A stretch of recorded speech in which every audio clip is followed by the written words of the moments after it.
Bem, agora que nós estamos sabendo da existência desses números complexos, seria interessante nós entendermos o local que eles estão no conjunto dos números. Então, por exemplo, você tinha estudado até aqui os números reais. O que você tinha de noção? Você sabia da existência dos números naturais, 0, 1, 2, 3 e assim por diante. Depois você entendeu que também existiam os números inteiros, que pegavam a parte dos naturais e mais a parte negativa. Menos 1, menos 2, menos 3 e assim por diante. Depois você percebeu a necessidade de números que eram possíveis ser representados na forma de fração, com um denominador diferente de zero. Esses eram os números racionais, tipo 1 sobre 2, 0,7, 0,33333, uma dízima periódica, e assim por diante. Por outro lado, existiam números que não eram possíveis ser colocados na forma de fração. Esses eram os números irracionais. Por exemplo, π, raiz quadrada de 2, raiz quadrada de 3 e assim por diante.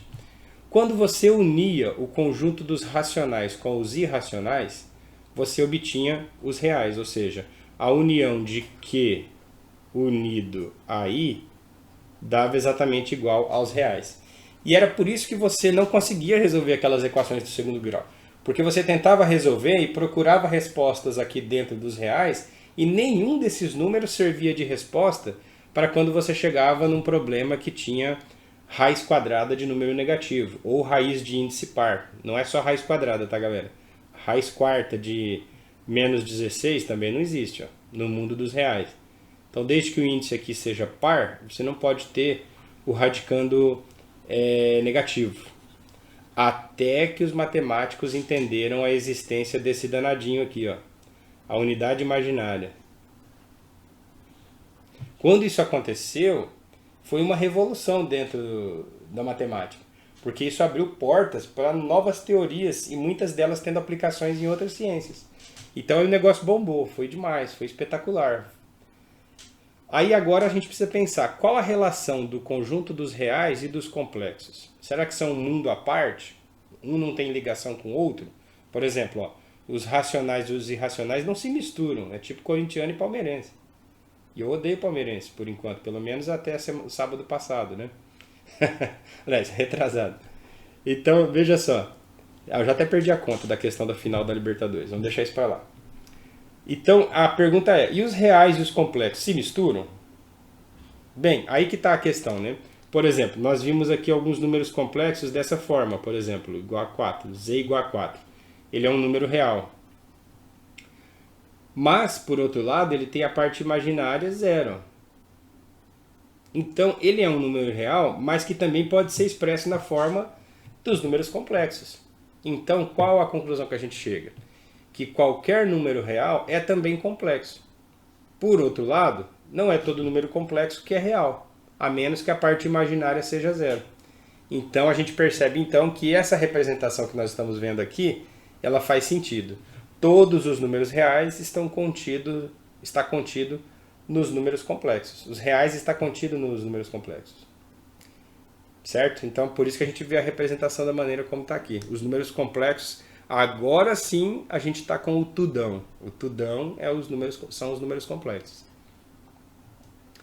Agora a gente precisa começar a pensar um pouco como se faz operações com números complexos. Como é que soma, como é que subtrai, como é que multiplica.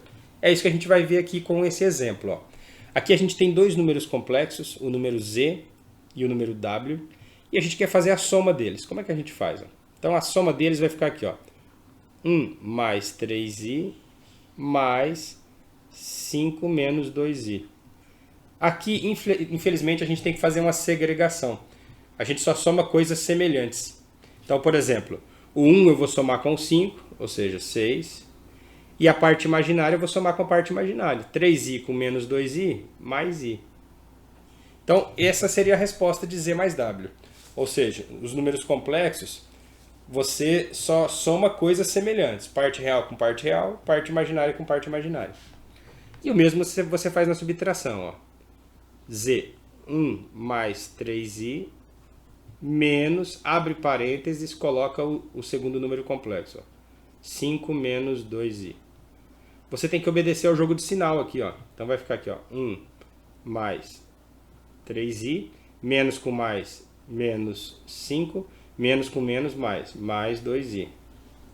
E aí você procede do mesmo jeito que você fez anteriormente. Ó. Parte real com parte real, tem 1 deve 5, deve 4, 3i com mais 2i, 5i. Essa é a maneira que você vai proceder com a soma e a subtração. E a multiplicação? A multiplicação você vai fazer assim, ó.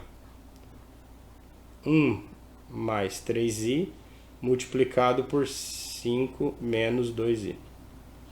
Bem, se o coordenador do curso estivesse aqui, eu ia falar assim, ó, use a propriedade distributiva da multiplicação. Como ele não está aqui, eu vou falar, vamos fazer o chuveirinho.